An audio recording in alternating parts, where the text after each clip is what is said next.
Hey, what's up, everybody? This is Brian Giuffra with The Big Lead, joined by Darren Woodson. Welcome to In My Bag. Darren, first of all, thanks so much for taking some time to chat with us today. Oh, thanks for having me, Brian.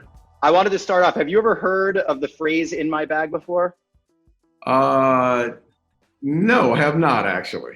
I haven't. I hadn't either. My video producer Sean came up with it. It was a catchy little thing because my initials spell bag, so we thought of something. But Urban Dictionary says that it's the act of being in your own world, focused, being in the zone, and on your grind.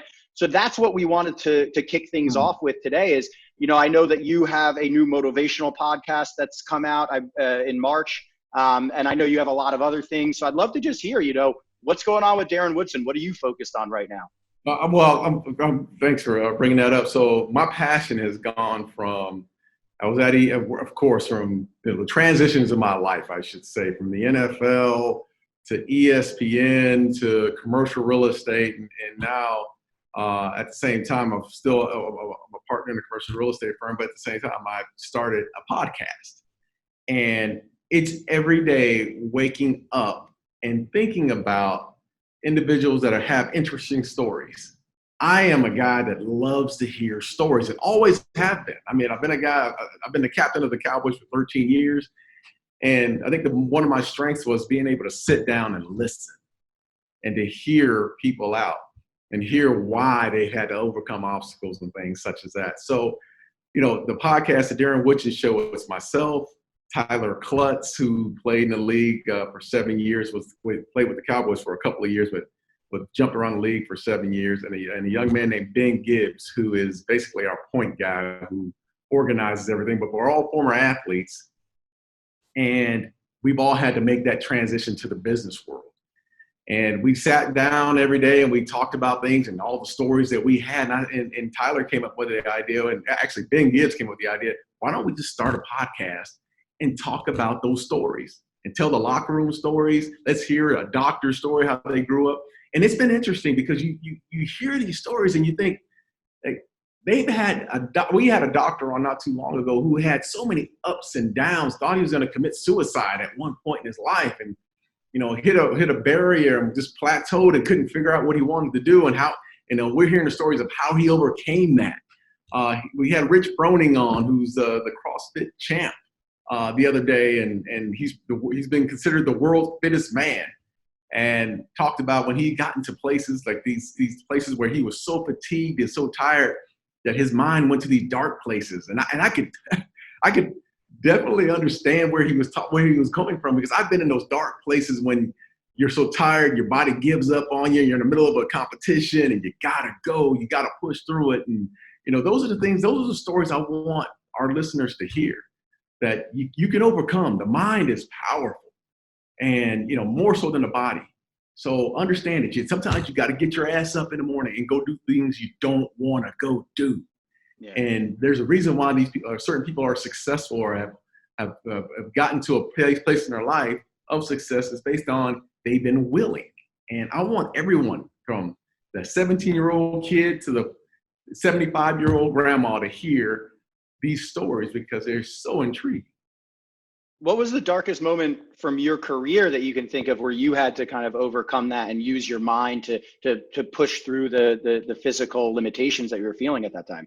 Well, I had a situation which ended my career. I had L4, L5 back surgery, and the nerve stopped generating, and it took me a while to get the nerve to regenerate, and it wasn't on me. I mean, I had 11 surgeries leading up to that point. Actually, I'll take that back. I had 10 surgeries leading up to that last surgery in my 13th year. But in those other 10 surgeries, I always overcame them. You know, broken shoulder, or, you know, dislocated shoulder, or hands, or, you know, forearm fractures and all that. You just found a way to overcome those surgeries, and then you're back on the field in 3 months or 2 months, or, you know, and half the time you're hurt throughout the entire season, and then you wait until the off season to actually have the surgery, and then you bounce back and you go on. This one was different. You know, this one was a part of me that I couldn't walk because the nerve would not regenerate. And I had a ton of issues with pain. Couldn't go outside and play with my kids. I had what they call drop foot. And that mentally took so much out of me, man. And it was the darkest place that I've been, because for so long, for 20 some years, going back from Pee Wee League to high school to college and then to the Dallas Cowboys, I never missed a season due to injury. And I've always overcame those injuries. And this one, I just couldn't win.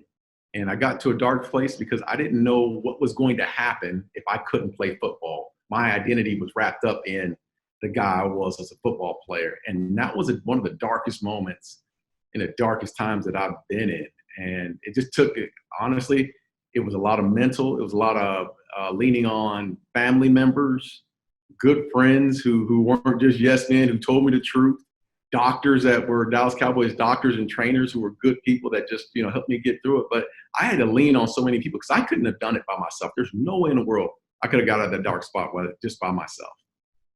Were you nervous that you weren't ever going to be able to walk again, or to be able to go out and play with your kids? I was nervous that I would always have a limp. I was nervous that I knew I wasn't going to get back on that field and what's in store for me next. Again, 20 some years of football, I wasn't going to be a doctor or an attorney. What was next for me? There was so many unknowns, and that's that dark place you go into is the anxiety, the fear of that unknown. And again, the big problem for me, physically was, will I ever get back to just being able to be a regular person that can just walk down the street or play, catch with my son outside the house. And you're able to do that now. I'm fine. And, and the crazy thing, Bill Parcells has become like a father figure to me. He was my coach at the time. He told me, he said, listen, and the doctors told me the same thing. The nerve is going to regenerate at some point. It's going to happen for you at some point. It's going to come back to regenerate. And you're going to be fine. But I was in that time for like 4 or 5 months, but that nerve was not regenerating. And my patience was wearing on me. But, talking me through that process and finally, when it finally happened, hold on guys, when it finally happened and the nerves started regenerating, then it was like, okay, it was like a sigh of relief that I can get back to normalcy. I'm not going to play again. That's over with. I've made that up in my mind. I'm not playing again, but the normalcy of my life could move forward. Yeah, and you mentioned what you were going to do next, and that next identity was going to ESPN, which you left in 2019 after 14 years.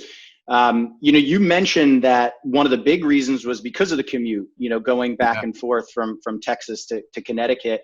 Now things have changed so much that it almost feels like remote is acceptable. Would you consider going back into broadcast now? Because you were really great at it for 14 years. So would you consider going back to it now?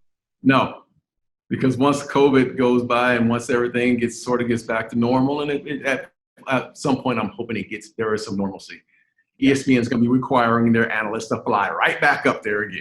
And that's that's going to happen. Look, I love the fact that you're starting to see, and for the longest time, analysts like myself are always saying, why can't I just do this virtually? Why don't I have to get on this plane, fly to Bristol, Connecticut, which is a 4-hour flight from Dallas, Fort Worth, and just find a little studio down the street and get this done. That's all I wanted to do. I mean, that's what a lot of other guys did too. But that wasn't in the stakes for ESPN. They wanted you there, which I totally understand, because when you're there, you're in the studio and you're with Teddy Bruschi or Wendy Nix or whomever it may be. There's a different feel. There's a feel of like, you can reach out and touch and have these conversations. It feels a lot more personal. But at the same time, virtually now, I don't know if it was like this, even now, if I was there now, I don't know if I could, my time had passed me at ESPN. I'll just be honest with you. It just passed me. It was a time where I felt like everything was totally scripted. I was tired of flying. I wanted to do the deeper dive into who a guy like Tom Brady was, or who a guy like,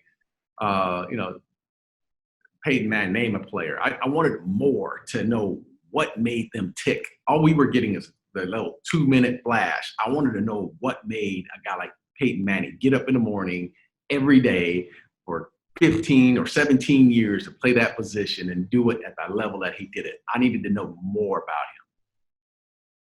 And so when you say that you felt you weren't getting those opportunities, maybe you could do something, like I've seen for some of these pre-games where they actually go and they interview the person, they spend a lot of time with them. You'd only have to do one flight there, and it wouldn't necessarily be to Connecticut.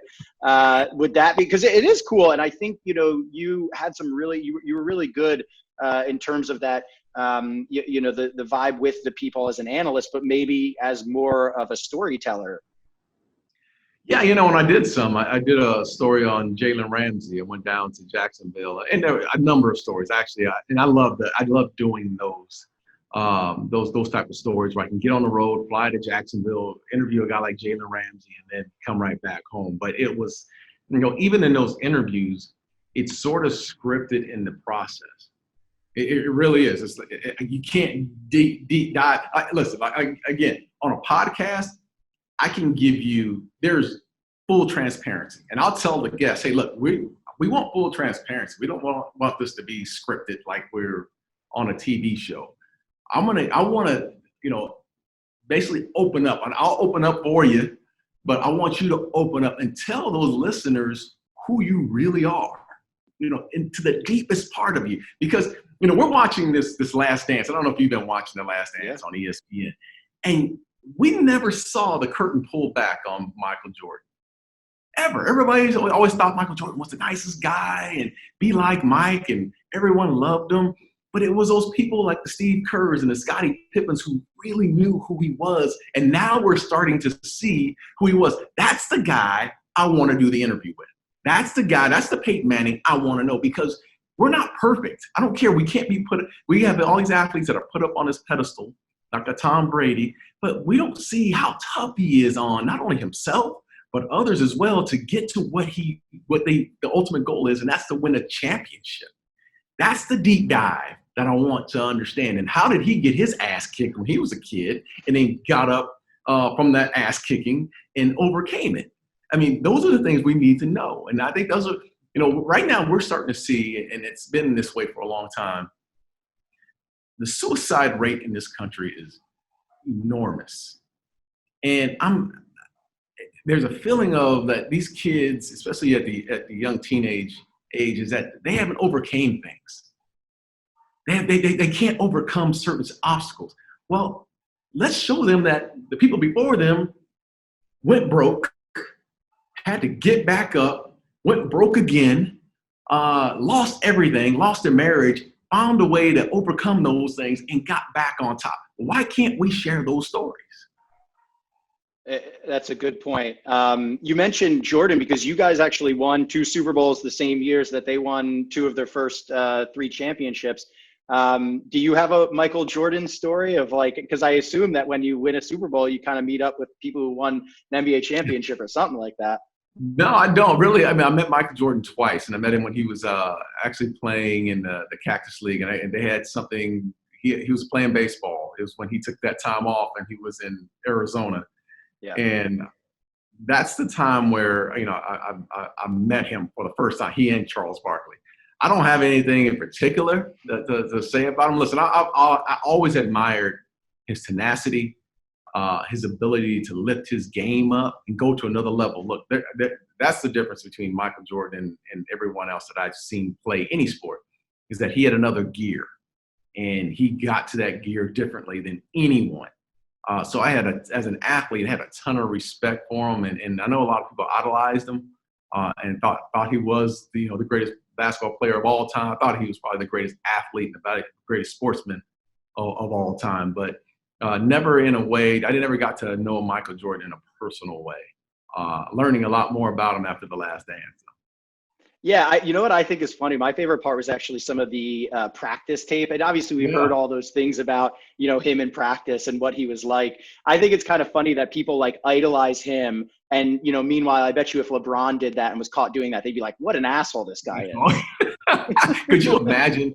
I know. If Michael Jordan and the Bulls, and even the Cowboys in the 90s, if there was social media, because we would know a lot more about Mike with the advent of social media, whether it be Twitter, Instagram. I mean, the cell phone itself would have gotten, not Taking only those photos and videos. Oh, my God. I don't know if the Cowboys in the 90s could have actually ran out a team, because if we would have had cell phones in the 90s, there's no way guys like Michael Irvin is playing on Sunday. I mean, it's we would have incriminated ourselves the whole time. So, there's a difference in the fact that LeBron James and the players that are playing now, and the Tom Brady's and the great ones in all of sports, they're playing with social media and with phones, and it's in their face, and media is instantaneously. It wasn't like that in the 90s. You can get away with so much more on and off the field then. Well, we're going to get back to those 90s in a minute. I wanted to do a quick rundown of a few would you rathers, right? So all you have to do is choose one or the other. If you want to give your opinion about why you're making that choice, it's always welcome. But I'm going to go first with, would you rather have Randy Moss running at you full speed on a go route or Terrell Owens? Randy, oh man, I definitely don't want to see I've seen Randy Moss run by me on a go route many a times. Did you watch the Thanksgiving Day game in the night? I think it was like in 98 or 99. Yeah. He ran by everybody then. So I would say I would rather see Terrell Owens. I still don't want to see Randy Moss. I still have nightmares about him. Would you rather have Jim Nantz doing a play-by-play of your life today or Al Michaels? Wow. Man. We dig deep here. You said we want to get to know the real person. Oh, man. Look, Jim Nantz is – I love Al Michaels. I've always loved both of them. And when it comes to play-by-play and, what they do, they're the best. Nantz, because I probably know Jim Nantz a little bit better, know the man. So I would say, and Jim Nantz is that I know of, and he is a faith. He's a man of God, and I know that about him. I know he's a strong Christian, and I've admired that about him for the longest time. So probably Jim Nantz. He's doing a giveaway where he hosts people, and one of the parts of the giveaway is that they get to go and play on his replica hole in his backyard, and he's going to do play-by-play of them swinging and hitting on. I said that would be the greatest thrill of my life, would we have Jim Nantz do some play-by-play as I hit a golf shot. I'm so jealous of to see you that Romo is with him every day. I've always told Tony, you don't deserve Jim Nantz, brother. You don't deserve him. He's too good. And he's too special. He tees you up perfectly. There's something about that man. He's got this certain quality about him. Absolutely. Would you rather have to debate Stephen A. Smith about the Cowboys' chances of winning a Super Bowl this year, or Skip Bayless about whether Dak Prescott is worth the contract extension that he wants? Skip Bayless. Skip Bayless any day. I mean, look, at least Skip would let me talk. Skip's going to allow me to voice my opinion. And that's not, hey, they're on the same level, but at least I know that I'll be able to get some words in because Skip will be gracious enough to do so. Stephen A. I've known and is a good friend of mine. You think we used to argue on the set.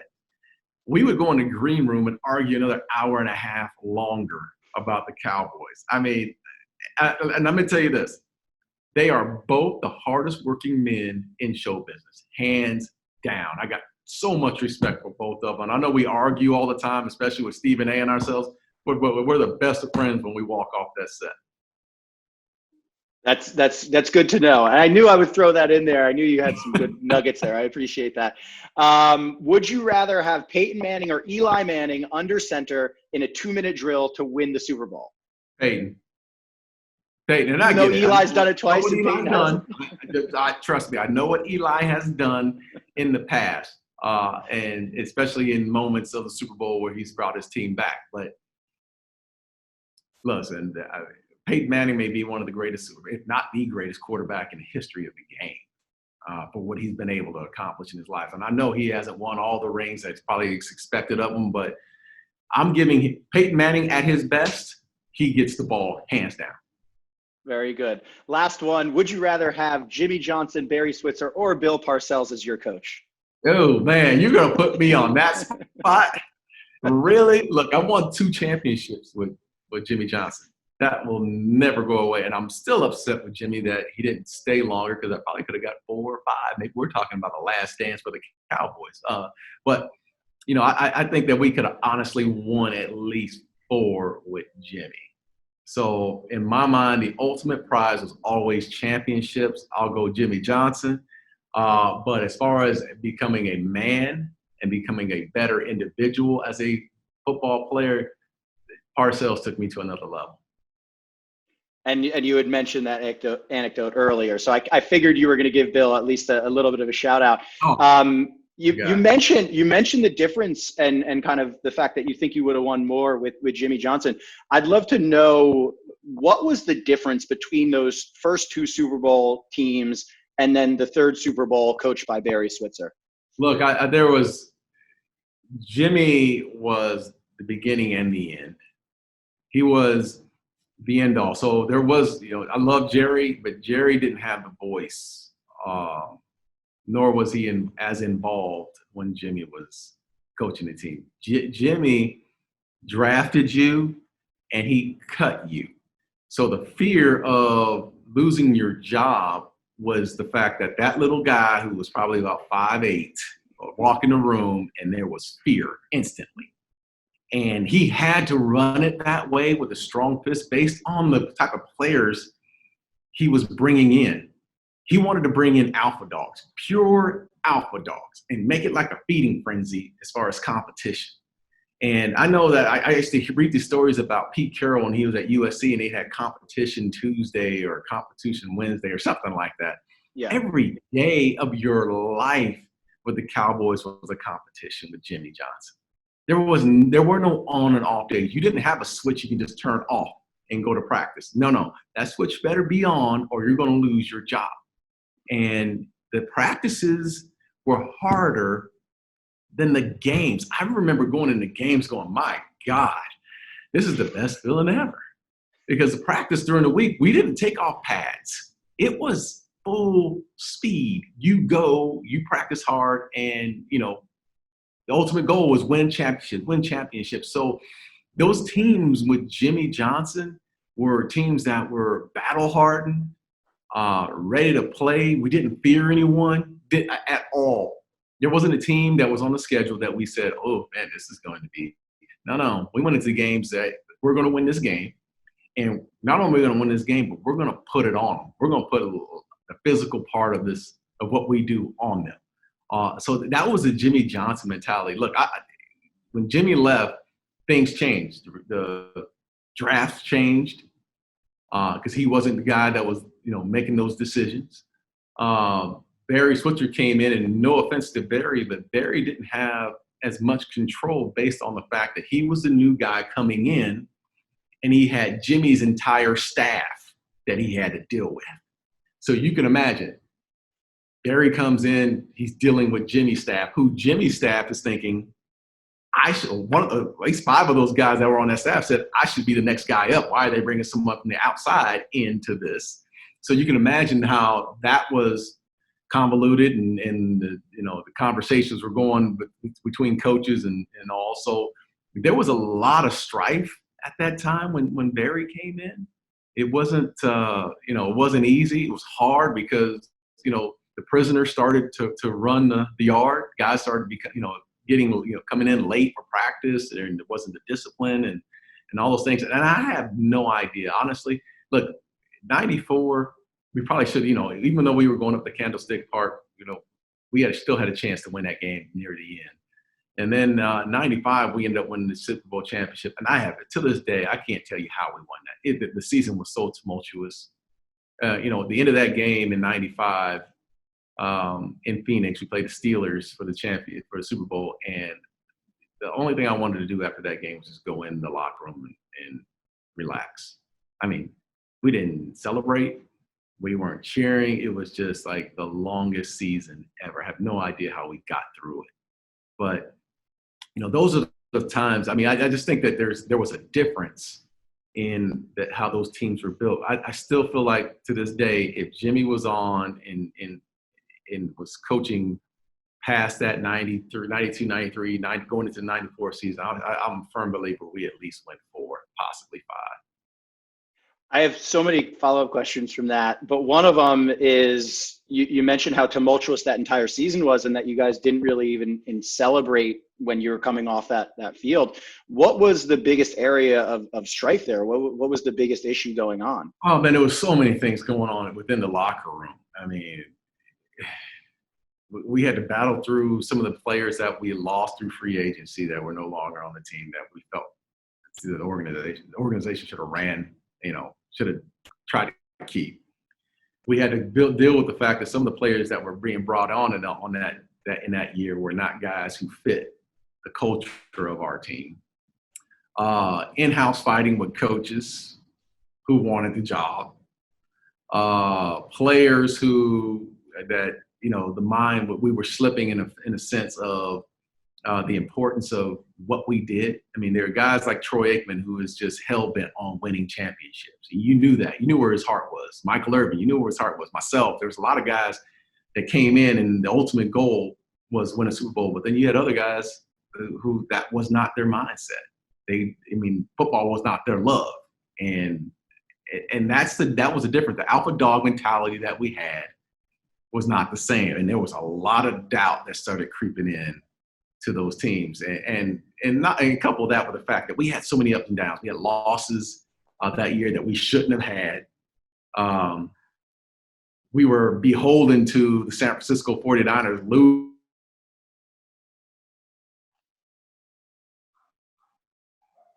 game against the Arizona Cardinals. We're flying to Arizona, and we had to pray to God that San Francisco lost to Atlanta, which they did, which gave us home field advantage. So it was so many things that came into that 95 season that it was just a tough time, man. It was one of those seasons I can remember. Yeah, we won the championship, but there was nothing fun about all the strife that took place and the arguments and the fights that took place within that locker room. Well, you mentioned that there's not going to be a last dance, and we already talked about some of those kind of like cool behind the scenes moments. What's one behind the scenes moment from the last star, I guess we can call it, from that year that people would be very interested to learn if there was going to be a documentary about that team? Oh man, I think it was, I would say, the work ethic all the way across the board. Like we used to go at each other as far as work ethic. And the guy that was center stage was Michael Irvin. His work ethic, man, was the catalyst to what we did, because we all competed against him. Mike was a guy who would come in the morning and work out with the team. Then he'd come back later on in the afternoon or evening, he'd work out again. He'd go outside at 2:00 in the afternoon in June, July, and run routes by himself. And he would pull people. The Alvin Harpers, the third wide receiver, the fourth wide receiver, he pulled them on because they were like, hey, if he's going to do it, we got to do it. The defensive guys were standing there going, well, if they're going to do it, we got to go, we got to battle these guys at training camp. We better go put our work in. So it was like he was pulling us to this. It's almost like Jordan. He was pulling us to this level. And then you had a guy like Troy Aikman, who was the same guy every single day. Lunch pail to work. Off season, he'd bring the lunch pail. He's watching film. He's doing all of those things. There was the work ethic within that group, the love, the passion that we had within that organization was unbelievable. It was love for the game. And I can tell you this, I remember the training staff used to have to run us out. I was 23, 24 years old my first 2 years there here with the Cowboys. The training staff would have to run us out of the locker room in the off season and during the season and tell us to go home because we've had ping pong tournaments until the wee hours of the night. We'd all hang out at the facility. We'd have domino tournaments. We were gym rats. And those are the players that Jimmy Johnson drafted. Fought, argued, yelled at each other, but loved each other on Sundays. It was the biggest family atmosphere I've been around. Man, I really wish that they had film crews following you guys, and they had cell phones. Obviously not, because then Michael Irvin wouldn't have been on the field, as you said. But it would have been cool to see some of that stuff. Yeah, yeah. But again, I would have incriminated myself too in this situation. So thank God we didn't. Well, your office is located at the Star, and I know you still, are involved with the team in terms of, like, conversations and being part of it. What's your take on the Dak Prescott contract situation? Do you think they get a deal done before the preseason starts? I think so. I think they get this deal done. And listen, I've made mention, and I'm sure it's been out there for a long time. I truly admire the kid's makeup because he's a leader. Like Dak Prescott could have played with us in the '90s because of the way he approaches the game. It's similar to what Troy Aikman did: show up early, be the first one in, be the last one out. Had the team's ultimate respect, similar to how Troy had our respect through and through. We would have ran through a wall for Troy Aikman.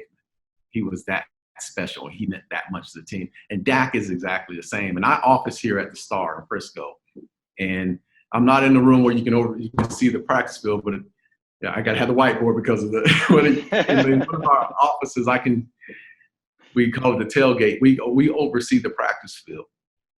And I see this young man, not so much with COVID right now, but in the years past, he's showing up. He's staying late. He's outside throwing balls to wide receivers, to the third and fourth wide receiver, not just, Amari Cooper. He's staying over the time. The game means something to him. It means something to him. And it's like his legacy. And I think he understands the timing of where he is right now. That's the reason why I really enjoy being around him. I love the fact that he is the face of this organization because I know he's not going to let them down. His work ethic and his understanding of himself will not allow him to let this organization down. I'm just hoping, and I know the Cowboys, I know Jerry and Steven and Jones family love him. They treat him like he's one of their own, and I know they want to get this deal done, and hopefully they can all meet somewhere in between because he's the future of this organization. And if they want to get back to winning Super Bowls, which I'm hoping that happens soon rather than later, I think he will be the guy that will take this team to the promised land. Yeah, one of the interesting things I heard somebody say was they thought that if it was Tony Romo, that the Joneses would have already gotten this deal done. Do you agree with that? Yeah, well, yeah, yes, I do. I agree because I think there's two things to that because they've seen where Tony came from as well, similar to Dak. The one thing about Tony was he was a true passer. He was a true passing quarterback. He wasn't a guy that was going to scramble. Maybe he scrambled around and bought some time, but he wasn't going to go use his legs and be a versatile guy. But he's a pure pocket passer, and I think there's something to be said about a lot of owners around the league that like that, and they feel like they're more attracted to a guy they know is a pure. It's like that old saying of the pure passer. They win Super Bowls like the Tom Brady's and whatnot. I think this game is changing, and I think ownership should start to understand that the game is changing. A lot of these young men now are coming in; they're dual threats. Not only can they hurt you with their arm, but they can hurt you with your legs. I think Dak. There are some criticisms of Dak as far as his, being a pure passer. I think there's some hesitancy to pay him because they don't feel like he's a pure passer. But I think the guy's a pure winner. I think we've seen it. We saw it at Mississippi State, or we've seen it here. If the defense picks up their slack, I think Dak gets back to being on top. But I think we've seen this kid throw the ball extremely well. Now with a new coach in Mike McCarthy, I think they go to the next level. Who's your favorite young quarterback in the NFL right now? Ooh, young quarterback right now. Well, Mahomes is phenomenal. Mahomes is just, he's playing at a level that, again, that Jordan level. He has another gear. Watson is a player in Houston, Deshaun Watson, who I think he has so much star power to him. It's crazy that they let Hopkins go at the wide receiver position, but Deshaun Watson is a guy that I would pay to go watch play because he's so dynamic with not only his arm, but his legs, and he can do so many things. So I would say, of course, Mahomes, Watson, and then Dak. Carson Wentz is a guy who's, it's crazy to believe that, a year and a half ago, the Philadelphia Eagles the fans were trying to run him out. They wanted Nick Foles. Yeah. I mean, it's unbelievable how when you have a guy, you don't appreciate him. You really don't appreciate him. Carson Wentz is going to be a phenomenal quarterback. He'll win a championship on his own. And this is coming from a Cowboys fan. That's a bold. I was about to say that's bold for somebody in Dallas. But man, you just there's an admiration, man. You admire people that play at the high level and that are having fun at the same time. Carson Wentz is having a good time, and he's a leader. And you want to see guys do well. I mean, I don't care what the uniform looks like. You just want to see guys play at the highest level that really love the game. I wanted to ask you, in Dallas, is Bill O'Brien the punchline of every joke? I just can't imagine him in Dallas. I feel like everybody would just be making fun of him constantly. Look, man. I don't know the ins and outs on why Hopkins was traded. I have no idea why he was traded. I mean, maybe there was something more to the story but I don't see how you get rid of your best player. And then, your quarterback, Deshaun Watson, is going to walk in the building at some point. How does that conversation take place? I mean, matter of fact, Sean, look, we took your best guy and we traded him. And we got a package of Skittles in return. I mean, are you okay with that? Hell no. I was actually thinking the moment where I'd be more pissed if I was Deshaun Watson was when Stephon Diggs got traded for a first-round pick. I'd be like, come on, man. Like, you've got to be kidding me. I mean, Hopkins is either the best or the second-best receiver in the league. No offense to Stephon Diggs, but if they're getting a first-rounder in Minnesota for him, we should be getting at least that. At least, Bill. I mean, look, maybe Bill O'Brien knows something we don't know. But I think recently you've seen the last 4 or 5 years that he has not made great decisions about that organization. Maybe it's time to bring in a GM that has a lot more control than O'Brien. Well, we talked best quarterback. I'd be remiss if I didn't ask you best safety. I have a couple who are my favorite, but I'd love to hear who your favorite safety is in the league. Doesn't matter their age for this one. Now? Yeah, you're talking about now. Yeah, favorite safety to watch in the league right now. This kid with the Jets right now, Adams. Jamal Adams, yeah. Hey, he is – I wouldn't say he's the most talented or athletic, but his want to gets him that's why I admire who he is, because his want to is just phenomenal. And he's a guy that I was hoping that the Cowboys would somehow, get on this roster. He's a Carrollton kid here, but Jamal Adams is just, he blitzes well, he plays hard, he's a leader, he wants it. He loves the game and he wants to get there. Derwin James is a guy with the Los Angeles, I'm about to say San Diego, God, with the Los Angeles Chargers, that he's great, one of the best athletes out there right now. Can do a little bit of everything, can cover. And this is why I admire him, is his versatility, because I was similar in the fact that I covered the slot receiver, I covered the tight end. I mean, that says something to me. When I can see a guy that can play on all three levels and play at the way he plays, Derwin James is going to be a superstar in this league. He already is emerging. Yeah. So I have one last question, then I have a final little segment. No, I want to know who your two are. Who are your two? Well, so I actually said Minkah Fitzpatrick, and the reason why is I actually went and saw him play in high school. I went and saw him and Jabril Peppers. They were playing against each other in the state championship. And Brandon Wimbush actually got hurt in that game. He was the quarterback. He went to Notre Dame, and that kind of didn't have the kind of career. But I remembered watching Minkah, and at the time, what state? New Jersey. So Minkah went to St. Peter's. Peppers went to Paramus Catholic. And I remember watching them, and Peppers was the #1 recruit in the nation, and everybody loved him. And I had covered him. I was doing some feature stories on him, and I was like really amazed by him. And I had never seen Minkah Fitzpatrick, but I remember watching Minkah Fitzpatrick and being like, whoa, this guy is going to be something special. And not that I thought the same thing about Peppers, but I really have enjoyed watching his career develop. It's kind of funny when you see somebody go from like, high school, and I saw him also play as a senior, Fitzpatrick, and it's kind of funny to watch their career progress, and the way that his career progressed is just like, it really interested me. And he was great with Miami, but he had his kind of breakout last year with the Steelers. So he was my guy who I wrote down. You know what? And you're right. And look, you talk about versatility. Oh, yeah. He's versatile. Can cover everything. I mean, the slot, he can play on the outside. He can play corner or safety. By the way, he could play wide receiver. He was an amazing wide receiver in high school. Wow. Yeah. So, that's why he's so good at the pick six. Like he's taking it back to the house. Yeah. I was gonna say he wasn't like some of those cornerbacks who they couldn't catch the ball, so they played running back or whatever. But so that he was my pick. I want to know, what restaurant are you missing eating out at the most during quarantine?